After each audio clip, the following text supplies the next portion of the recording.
Nacín en Fornelos de Montes, unha pequena aldea da provincia de Pontevedra.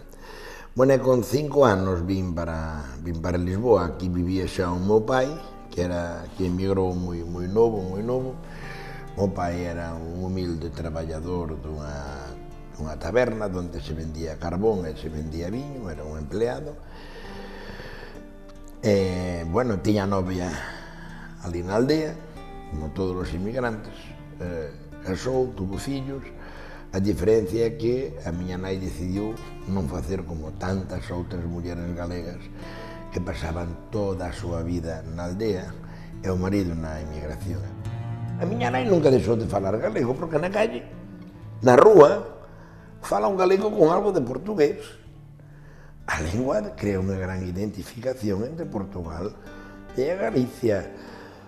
Por eso creo que, ao mellor como non se fala da emigración dos galegos na Cataluña ou en Madrid, non se fala en Lisboa, porque, en miña opinión, un galego en Madrid, en Cataluña ou cualquier outro punto de España é máis emigrante do que aquí. Aquí estamos nos irmáns do sur. Un galego en Portugal sempre se sentiu na casa, créanme. Vivo hoxe e traballamos hoxe na nosa empresa seguindo o exemplo,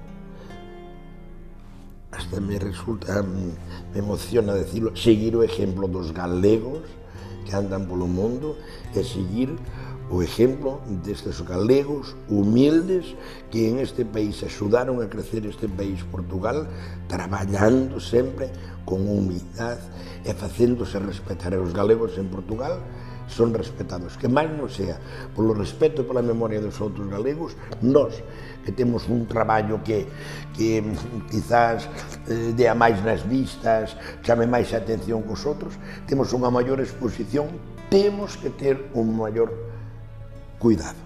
Non podo deixar quedar mal os galegos que neste país traballaron e traballan e axudaron a ir para diante Portugal. Non podemos avergonzar os outros galegos. Créeme que o digo con total conciencia e sinceridade. Nos 50 anos da televisión en Portugal, por cada ano seleccionaron o acontecimiento máis importante do ano. E eu tive a gran suerte que desde 50 anos consideraron que había 2 anos onde eu tiña feito reportaxe do acontecimento do ano. Un deles o das Fuerzas Populares 25 de abril. Me fixo moita gracia porque o que me castigaron, o que sufrín coa historia de reportaxe, e resulta que anos despois me ven a felicitar polo traballo. É así a vida.